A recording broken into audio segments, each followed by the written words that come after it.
aí, tá conversado. Você disse que você sugeriu pra ele o quê? Hein? Não, minha sobrinha quer saber exatamente o problema Fale um pouquinho mais da alto. história da família e a origem da família. Uhum. Bom, a família Ribot, temos que voltar àquela época. Permita, não sendo um elemento da família, está aqui meu amigo Veloso, em que eu narre para ele diretamente um testemunho ocular da história realmente da nossa família. A vinculação na família Ribeiro, do qual nós descendemos, com a história do cacau é evidente. Porque a família tem origem no Baixo mais Rio alto. Pardo. Fale um pouquinho mais alto. A família tem origem no Baixo Rio Pardo. Uhum. É de origem humilde. É evidente que aquelas famílias daquela época, ou todas as famílias de hoje, a origem delas toda de ordem é humilde. E a característica hoje do poderio de família, do êxito, é mais um êxito econômico. Temos que levar isso em conta. Então a família Ribeiro, ela está vinculada às primeiras plantações de cacau no Rio Pardo. E que podemos determinar da seguinte característica. Quando o Varnot, família francesa, levou, por indicação de Cairu, as sementes de cacau para o Vale do Rio Pardo, essa família Ribeiro foi uma das primeiras a receber sementes. Então se plantava como fruteiras, como frutas de sabor exóticos, nas chacras do Vale do Rio Pardo, do Baixo Rio Pardo, que a cultura principal que se fazia lá era cana, ou seja, o melaço, o açúcar, o arroz, daí a razão que tem muitos campos lá considerados chamado palha do arroz, região do arroz, etc. E a pesca a casca, principalmente a pesca, que era no Puxi. Ah, o Puxi. Não existia canavieiras a Rio ainda nessa época. Uhum. Rios povoados do Puxi. Povoado do Puxi. E então, foi preciso que aparecesse a família Keller. Essa que é realmente, pouco se fala nela, não sei por que razão, os historiadores da Bahia, ao referir-se do início da cultura do cacau, pouco se refere a ela. Os Keller eram banqueiros quebrados em França, que possivelmente pela altura de 1840, mais ou menos, por aí, aportou a cidade de Canavieira em busca das minas do Salou. Escusar dizer que nesta época meu bisavô já era fixado nessa região. Que nome tinha seu bisavô? Leandro Ribeiro, veterano da Guerra da Independência. São gêmeos, não? Não. Ele é o pai dos gêmeos. Ele é o pai dos gêmeos? O Leandro Ribeiro, veterano da Guerra da Independência, recebeu como recompensa pela sua contribuição na independência do Brasil, como herói de Cabitos e Pirajá, uma cismaria no Rio Pardo. Ele não conhecia, porque ele era aqui do Recôncavo.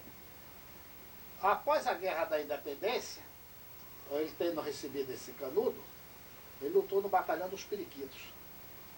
Esse Batalhão dos Periquitos era de gente tão boa que mataram o general comandante. Foi dissolvido em edito imperial.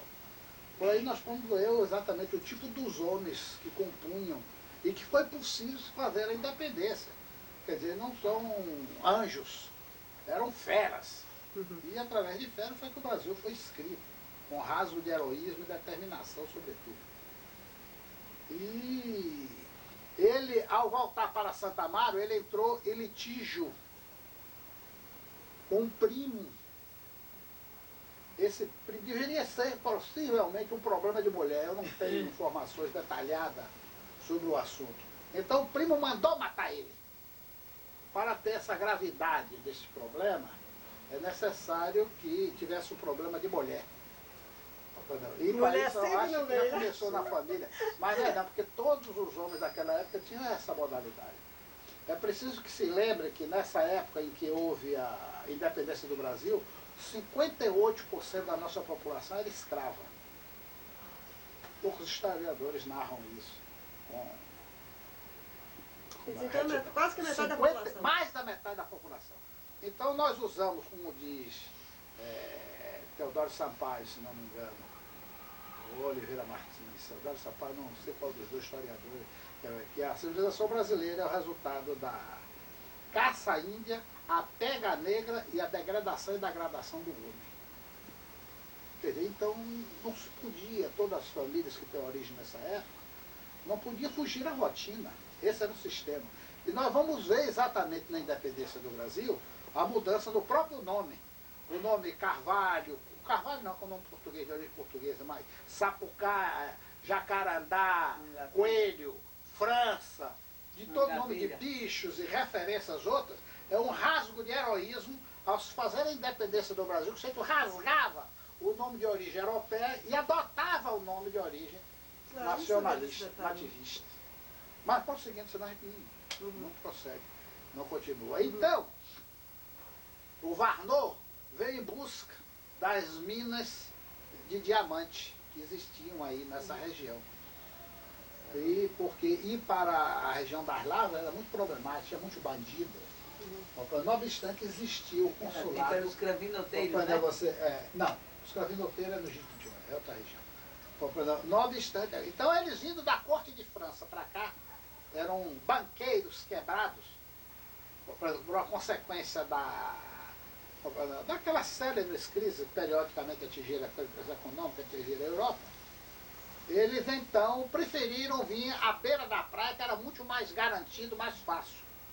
Mas quando eles chegaram lá, que eles viram as amêndoas de cacau, que eles ligaram ao chocolate, que nessa época o Brasil não produzia cacau.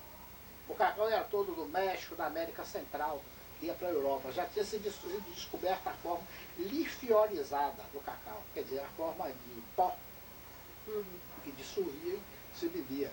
Quer dizer, essa forma foi um suíço que descobriu. Então ele que vinha da Europa, da alta tecnologia, da corte de França mais refinada do mundo na época, então percebeu perfeitamente o grande alcance. Então percebeu que o grande ouro não estava nos diamantes que iriam buscar a mina do Salobo, e sim na cultura do cacau. Com isso, eram dois irmãos, André e Felipe. Um ficou no Brasil, não sei qual, se foi o Felipe ou o André, e o outro foi para a Europa para levantar capitais. As condições excepcionais climatéricas do Vale do Rio Pardo davam a condição que em 2 anos a gente passava a colher cacau. E então surgiu, nessa época, quando ele chegou lá, encontrou os quintais, as fruteiras, ou quintais. Daí, então, ele estimulou para que surgissem as chácaras. Então, possivelmente, você que ia ter 2, 3 pés de cacau, passou a plantar 50, 60, 70, menos de 100, para ser chácaras. Então é que veio o nome exatamente. Primeiro os quintais, depois as chácaras. Das chácaras, então, sob o estímulo deles, surgiram exatamente as buraras, ou roças, para depois, posteriormente, as fazendas. Então, mas isso é um processo longo, moroso, uma derrocada, possivelmente, da mina do Salobro, uma decadência da mina do Salobro. Então voltou-se a atenção exatamente para a cultura do cacau. A minha família, que tinha naturalmente, dentro dessa progressão, atingiu todas essas fases de quintais, chácaras e roças, e pequenas roças, o filho de Leandro, que o homem que veio exatamente recebeu a Cismaria, andou lavrando diamante. Mas pela maneira rígida como ele foi criado, ele não aceitava falsidades. E a maior decepção dele foi como do sócio dele. Ele percebeu que o sócio dele roubava ele. Ele desistiu imediatamente, nunca mais quis saber de lavra dele. Isso deve ter sido aproximadamente em 1850, por aí, aproximadamente, nessa década. Bom, o Leandro era um mameluco mestiço de índio com português, possivelmente, claro, basta ser mameluco para ter sido filho natural. Com o problema do incidente com o primo dele, isso deve ter sido em 1926, 1826, por aí, mais ou menos, ele então mudou-se definitivamente para a Cismaria como meio de proteção, porque lá no Rio Pardo, nessa época, correspondia ao Amazonas. E essa Cismaria estava localizada exatamente aonde? Exatamente na margem do Rio Pardo. Tinha uma légua ou seja, 6 quilômetros. Uma légua 6 quilômetros, 6 quilômetros de beira de rio. E o fundo, quanto ele pudesse explorar. Era dele, não tinha limites. Não tinha limite. Esse é um pergaminho que ele recebeu, assinado pelo imperador, que a família tinha, não sei por que perderam, não devem dar importância. Eu ouvi falar que estava lá no povo dos herdeiros dos Vargas. Como? O herdeiro dos Vargas parece que ele tinha isso. Não tem, com certeza. Então, esse pergaminho lhe deu a condição exatamente circunstancialmente, em que ele se refugiou aí, como meio de sobrevivência. Ele, quando houve o problema, ele achou que o único lugar garantido era esse. Mas antes de ele vir para aí, em definitivo, ele passou em Nazaré das Farinhas, de onde ele era filho. Nazaré das Farinhas. Então, possivelmente dentro da família, porque o processo daquela época familiar era um processo muito familiar, de origem. Ele deve ter casado com alguma parenta dele. Acredito eu, deve ter, porque eu nunca saía, dificilmente você não tinha acesso. São 3 ou 4 famílias importantes. Quando ele tem você tem a hora de sair de parada. Mas isso aqui vai ser um relato aí. Agora, a gente que quiser perguntar, pode ir perguntando para clarificar as coisas. Se você tiver alguma dúvida... Eu acho que o repórter é esse, que a psicóloga tem a hora de saber. Não, mas o que eu quero dizer é o seguinte, Veloso, é que qualquer um pode fazer qualquer pergunta no sentido de depois do deixar mais relato, claro. Alguém pode pedir esclarecimento. Não, eu acho que até mesmo pode ser até depois... Diga. Uma arma, tá dando uma arma pra ele. Então, possivelmente, ele deveria ter casado. Casou-se. Era o processo da época. Não pasme ninguém. Ele pegou uma portuguesinha de 12 anos. Como é que é? De 12 anos. Não diga como é que é, não pasme. Porque o processo da época era este. Ele casou-se com uma portuguesa de 12 anos e levou para lá diretamente, de modo definitivo. Porque nessa altura, ele era um proscrito da justiça. Perseguido pela justiça, procurado pela justiça. Dada a influência do parente, que deveria ser uma pessoa de muita projeção no recôncavo. Ao que tudo indica, ouço dizer que esse parente era filho de um médico português, que era primo dele, carnal dele. Filho de um médico, neto do médico português, que era primo carnal dele. Naturalmente, por linha direta, e ele filho natural. Então o poder estava na mão do outro, e não dele, logicamente. Bom, com essa portuguesa ele localizou a terra e começou realmente a explorar. Mas não como cultura de cacau. E sim, mandioca, o processo natural da época. Que nome tinha esse... A região do Estreito. A região do Estreito. No Rio E Pardo. essa pessoa, que esse filho de Leandro, que nome tinha? Não, esse era Leandro, realmente. Leandro, é o Leandro. É que realmente a família Ribeiro nasce aí, com o nome Leandro. E o que é que corresponde meu, por exemplo? Ele é o meu tataravô? Se ele é meu bisavô, seu tataravô. Tataravô. No caso seu, da Maria. Cérebro Leandro, né? Exatamente, cérebro. Como todo homem daquela época, era um homem que a mulher, dentro do sistema da época, era um escravo. Né? A esposa dele chamava... companheira. A minha tataravó chamava-se Filipa. O escravo pela subjugação, dentro dos conceitos que nós temos hoje, né? Não era companheira. Ele é um homem que as condições da época, para que se tenha, é preciso que a gente volte à época, para sentir a época, que é muito fácil falar nos dias de hoje, com o olho, com a lente de hoje. Você tem que voltar à lente da época, para entender a época. As coisas eram muito difíceis. Imagine você que ele comprava 1 quilo de sabão por ano para ela e reclamava. Ele trabalhava nu para não gastar roupa. E ela com a espingarda na frente, compreendeu você? Atira e com um rosário rezando. Isso. E ele que era mameluco, urrando quando roubava as armas no machado. Isso que nós temos hoje é o reflexo desse trabalho. Era esse o sistema da época. Compreendeu você? E então ele teve vários filhos, mas mulherão como era ele, deixou uma prole imensa. Muitos parentes que nós não somos considerados, Mas muitas famílias ele deve ter. Como é, se ele era um mameluco, pelo processo com o qual ele foi gerado, ele também não podia outro método. Também por aí continuou, né? Fabricou muitas famílias. E ai de polícia com as bonecas dele. Houve um caso de um trabalhador lá, na fazenda dele, poliu com a boneca dele, era um cara de uma família lá de Minas. E ele então levou 3 anos matando gente, daí até Januária. Na ida e na volta. Levou matando gente porque roubou a filha dele. Quer dizer, nós temos parentes de Januária, nós não sabemos quem é. Januária em Minas. Um casamento levou 3 anos fugindo. Quando ele saía, não procurava saber se em casa, se estava precisando ou faltava nada. Ela é a mulher que se dane, que tomasse suas providências. E então é uma epopeia. A mulher assumia nesse momento. Assumia. Isso era o processo. Então era uma epopeia, a citação de casos dos filhos deles, né?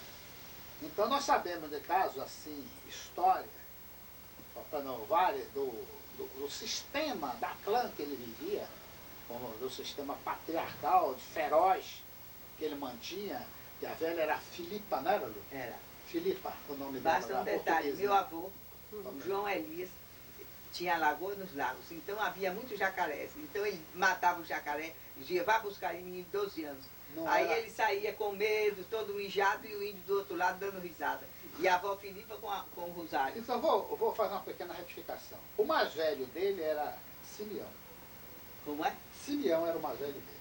Era, me lembro. O Simeão é que era, pelo fato de ser mais velho, dentro do conceito daquela época, ele achava que a mulher que paria mulher ou paria homem. Quando a filha dele se perdeu, aí ele levou, traumatizando a velha, dizendo, mulher porque pariu fêmea, como se ela fosse a culpada. Eita, Mulher porque pariu fêmea, ela andava, coitada, desesperada, né? Então, o filho homem para eles era sensação. Isso está na própria Bíblia. Quando nasce o filho homem, quando nasceu o filho mulher, o filho homem era um negócio, era na própria Bíblia. Está escrito isso. Então o processo nosso, que era absolutamente a igreja, mantinha uma condição excepcional de influência, não podia deixar do sistema exatamente bíblico, da civilização bíblica. E então o filho Simeão, que era o mais velho dele, com a idade de 11, 12 anos, ele achava que era homem, e que tinha que ser homem. E então as epopeias são inúmeras, narradas sobre esse período. Inclusive esse que a Lourdes conta. Ali no Rio Pardo, onde eles moravam, moravam numa posição muito estratégica, em palafíticos, em cima da lagoa, que não tinha condição, o cara para vir tinha que vir de peito. E com a saída na retaguarda, que é o tal rabo da lagoa, onde ele morava, no Rio Pardo. Embaixo, em cima do pântano, praticamente. Então, quando a lagoa, para animais da mais variada quantidade e qualidade, então ele se sentia absolutamente confiante de ele pegar, encher uma espingarda, atirar num pato ou num bicho qualquer, e a pinhada de jacaré, sucuri, o diabo, e ele dizer para o menino encher a espingarda, ele dizia ao menino, tira a roupa, cai, vai pegar, ó. E estava certo de que se fosse agredido, ele salvava o menino, né? Ele não ia botar o menino para morrer, mas consciente que ele estava de que tinha aquela condição de salvar o menino. E o menino, ai do menino se não fosse morrer de porrada. Deixa eu contar um detalhe. Aí fala. Havia um detalhe com o meu bisavô, Leandro Ribeiro, na margem do Rio Pardo. Veloso, tá me enchendo, os dias de domingo, assim, de feriados, o povo não tinha o que fazer, tinha o que se chama, hoje que se chama boteco, eram as vendas. Então uma venda e tinha um índio, e que o bisavô Leandro Ribeiro era um homem de físico, era muito forte. E tinha o índio, hein? As mãos eram grandes, era bem grande. E o índio também era um homem forte. Então ficou aquele bloquinho dizendo assim, aqui quem é forte é Leandro Ribeiro. E a outra turma dizia, é o caboclo. E aí fizeram um joguinho no dia, disse, vamos ver se quem é mais forte. E era o botecozinho era uma coisinha de sucal. E então eles fizeram aquele joguinho, a turma de lá. O velho Leandro, o meu bisavô, dizem que pediu um golezinho de cachaça. Quando deu, ele aí, pã, jogou a cachaça no olho do índio. Tá ouvindo? Quando jogou no índio, o índio enfesou. Aí foi aquela luta danada e aquele partido de um lado a lado. E que e aí jogaram o boteco no chão. Lá vem as garrafas, tudo em cima e acabou. E os que chegou ao meu conhecimento que o velho Leandro foi o vitorioso, que mostrou que era o mais forte. Isso mostra que naquela época Era a agressividade. força física era O válida. Amazé tá bonito. Mas o É a azul consequência tá da epopeia grega, não? Tá É. Então o Hércules é que era o homem acatado, respeitado e temido nesse interior do Brasil. E outras histórias dele são famosíssimas. Quando você descreve essa história de que também esse Simeão, que era o mais velho dele, que sofreu muito pelo pai de ser mais velho, o responsável pelos irmãos, eles moravam numa casa tipo giral. Giral, para que você tenha uma concepção, era uma palafítica em terra, levantada, em que o sujeito morava em cima. E quando ele ia dormir em cima, no alto, no sobrado, ele levantava por uma corda, suspendia a escada, então. Mas ela embaixo era cercada. E os pais saíram para ir a um determinado lugar, que eu não sei qual, e deixou os filhos sendo encarregados, tudo pequenininho, pelo Simeão. Papai, não é você? Já vai sair, né, Veloso? Deixa aí. Tá. O tempo. Tá. Então, quando ele então nota, com os irmãos brincando no terreiro, que era na porta da casa, uma onça, em pleno pasto do dia, em pleno luz do dia. E ele então, com medo, coitadinho, quer dizer, botou os irmãos para dentro e foi botando estaca uma na frente da outra, da portinhola, que era a parte de baixo, que não podia subir a escada, não tinha força para subir a escada, né? Ele foi botando até que ele pôde passar por cima. E a onça balançando o rabo em pleno pasto. Se fosse, no caso de uma agressividade, ela teria liquidado ele. Conta outra também história da mesma época, de que o Leandro, as armadilhas que botava era ele. E que então nessas armadilhas, quem ia olhar era o filho. Então o filho dele, que era o Simeão, foi olhar. Quando então chegou lá a olhar, o Mondel estava uma paca embaixo do Mondel, mas o menino escorregou e caiu. Que caiu, ele deu aquela risada, era um caboclo, que é onde a região infestada de índio, que deu uma gargalhada. E daquela... Então quando ele tremendo de medo, se disparou e voltou para casa. Agora, ele então contou à mãe. Se ele contasse ao pai, o pai só faltava matar ele de porrada, né? De facada. Aí então ocultou, o Leandro mataria ele de facada, porque não admitia que o homem tivesse medo. O homem não, para ele não podia ter medo. E então, com isso, a mãe conseguiu depois com jeito ocultar muito. Ele foi lá. Agora, era um homem que misteriosamente, por essa ou aquela razão, desaparecia. Levava meses, anos fora de casa, depois voltava. Numa dessas crises periódicas, ele desapareceu. Aí é que está o traço da família, que aí o Simeão já não tinha aguentado ele, os gêmeos, que eram os mais moços, aguentaram a mãe. Que era João Elias, né? Que é João Elias. Esses gêmeos, segundo que eram muito grandes e andavam juntos, sempre a cavalo, era isso os dois. Bom, há muitas lendas a torno dele. A lenda que eu sei principal é de que eles dois chuparam a jaca e plantaram o pé de jaca. Você planta de um lado, eu planto do outro. É João José, né? Não sei, se não me engano era José. Se não me engano, João José. Aí plantaram um pé. O do João, o pé de jaca, cresceu e prosperou, que é o nosso rebento. O do outro não prosperou. É uma coisa interessantíssima. Quer dizer, até morreu. E a família, pelo lado dele, não prosperou. Inexplicavelmente, não tem o que porquê. Então eles tomaram conta da mãe, dos irmãos mais moços, das irmãs mais moças, e prosperaram, né? E alguns anos depois, anos depois, aparece o Leandro, o tal do Leandro. Então o tal do Leandro foi muito bem recebido, todo mundo. Mas num belo dia, porque o Leandro realmente era uma fera. Realmente era um indivíduo absolutamente agressivo, tempestivo, para a modalidade da época. Então quis dar pancada nele e botar. Então o meu avô, do qual nós descendemos, a nossa prova, tinha 16 anos.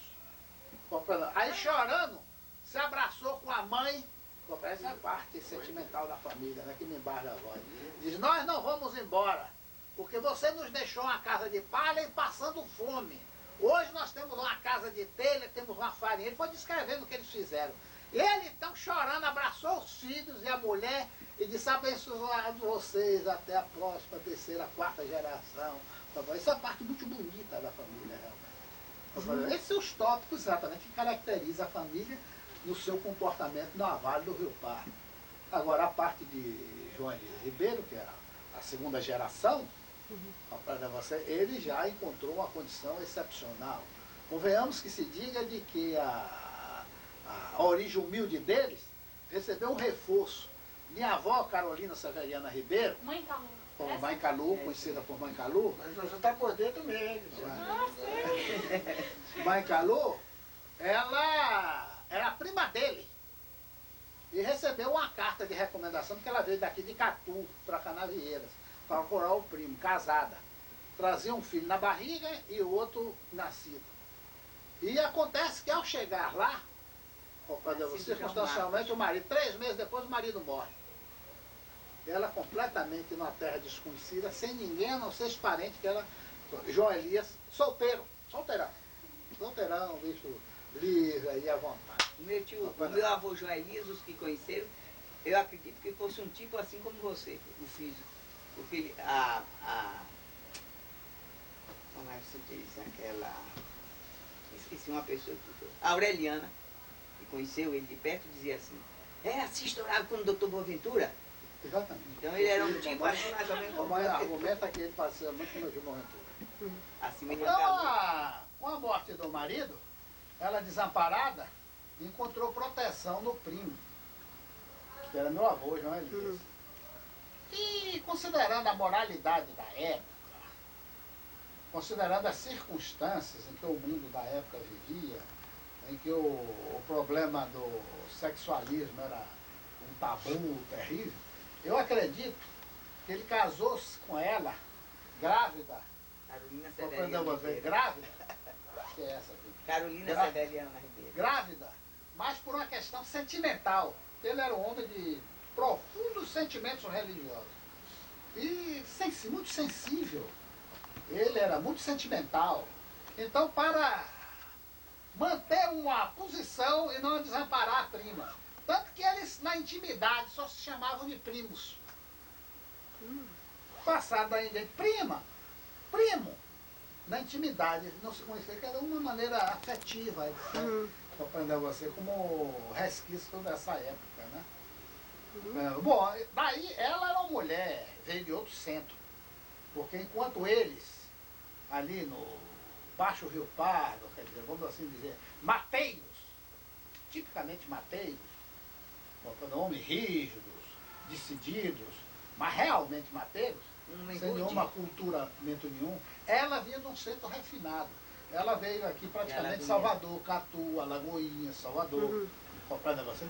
E então, ao casamento dela com o João Elias, a sua prole, ela imaginou logo adiante, botar filho para se formar, foi quem fez o filho formar-se. João Elias Ribeiro, médico, colega de Clementino Fraga, Boaventura Elias Ribeiro, engenheiro, colega de Otávio Mangabeira. Foi quem teve a visão de sair daquela, vamos dizer, mediocridade, dando visão. Mas, entretanto, maus amigos aconselharam o marido a se meter em alambique de cana. E ela, que vinha de uma região que conheceu que era alambique, sabia que não dava certo. Então, lutou e tiveram sérios aborrecimentos. E ele entrou numa crise muito econômica, muito difícil, que então logrou com isso, os 2 filhos mais velhos dele não puderam vir estudar para poder ajudar eles a sair dessa crise. Que é Manuel Ribeiro, mais velho, e Antônio Elias Ribeiro. Os 2 primeiros filhos dela, que é o Leandro e Marcos, era casado, Medrado. Era Pedro Medrado. Era casado com um Medrado, dessa família Medrado aqui de Salvador. De Salvador não, daí do sertão. Morreu por sinal, através de peripécias recambolescas, cinematográficas, de duelos de facão, isso é motivo para muita história ser contada. Morreu assassinado pelo primo, exatamente. Problema mulher. Problema mulher. Pelo primo, assassinado de faca. Não, de faca. Agora, ele era o terror do Rio Pardo.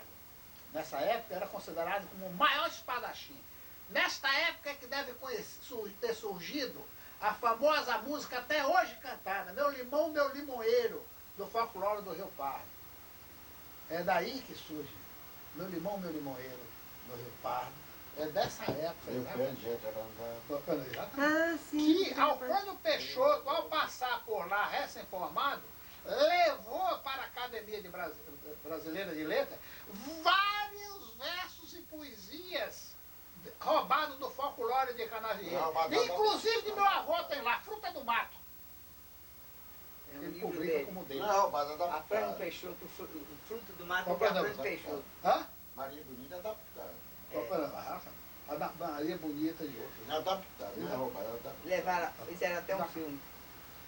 Essa então é a fase, por assim dizer, de consolidação da família. Paralelamente, nessa época, o João Alê Ribeiro realmente se transforma em agricultura do cacau, agricultor de cacau. Nessa altura, a Bahia alça como produtora realmente de cacau e Canavieiras é a grande responsável pela expansão. A queda da economia cacaueira, das lavras do diamante, então as famílias que hoje têm Itabuna, Ilhéus, uma parte delas saíram todas de Canavieira. Dória, compreendam você, essa aqui é de Antônio Carlos, como é o nome aí? Marom, e outras, e outras, e outras. Aí teve lá aquele Baleeiros, de outras famílias, algumas delas até aqui de Salvador. Quando é colocada diamante, todos foram desapareceram. Então Canavieira entrou, experimentou o segundo ciclo, que é o ciclo do cacau. Para você ter uma ideia, então apareceram várias famílias de fora, aí em Canavieira, após a guerra do Paraguai, a guerra da Secessão América, que corresponde à mesma época. Das famílias americanas que apareceram aí, tem o White, o Bucas, o Boida, são famílias que é mais, famílias, não me lembro mais. Famílias italianas, Minervino, Manha Vita, uma série delas. Alemães, Fuchs, e etc, é outra. Bucks, Era uma família italiana. e outras famílias. Uma família de mascote italiano, como é o nome daquele? Tem aquela fazenda. Leonardo. Não, como é? Papai negociou muito com eles. Há pouco dia me encontrei com o filho dele. Lombardi. E outras famílias. Lombardi. Silvio Santos. Lombardi. E outras. Quer dizer, então, Canavieiras, quer dizer, com isso, Canavieira experimentou o período do cacau, realmente do cacau, sou como primeiro produtor. E esse pessoal que saiu para Ilhéus, Itabuna, levou nas suas bagagens as sementes de cacau. Ah, quer dizer que Itabuna e Ilhéus foi uma coisa subsequente a Itabuna, a Canaveiras. É preciso que se diga que Ilhéus é capitania. Mas como Canavieira compunha-se como município de Ilhéus, Uhum. a cultura do cacau nasceu no município de Ilhéus, considerando Canavieiras era município, nas margens do Rio Pardo. Ah, sim. Itabuna não existia. A terra de meu amigo Veloso era farrapo. Era promessa. Não seu protesto, não seu Era protesto. promessa. Era promessa, não existia. Não existia. Então, entra agora a história propriamente do cacau, que Jorge Amado, com toda a inteligência dele, se declinou de escrever a verdadeira história e saiu a falsear ela ao bel modo do interesse da conveniência da família dele. Mas também é uma coisa literária, né? Que ele não é um historiador, é um literato, né? É um literato, exatamente. Se é um literato, ele não corrige. Aí, nesse período, de 1880, 70 para 80, após a Guerra Franco-Prussiana, compreendeu você? E nessa época, os Kellers já tinham vindo da Europa, já tinham estimulado, arranjado recursos, e já passou a figurar na pauta da Bahia o cacau como economia realmente. Já não estavam nas buraras de cacau, ou nas primeiras roças de cacau. Será que foi os Rydberg? Hã? Os Rydberg? É os predecessores de Rydberg. É isso mesmo. Predecessores de Eu me Rydberg. lembro de um livrinho. Então, nesta época, você precisa que olhar o seguinte: as terras de cacau eram terras úmidas, como são as terras hoje do Amazonas, ou hoje o deserto de Saara, que não há terras emprestáveis, há agriculturas adaptáveis. Quer dizer, o dia que você descobriu uma cultura agrícola que dê no Saara, acabou. Aquilo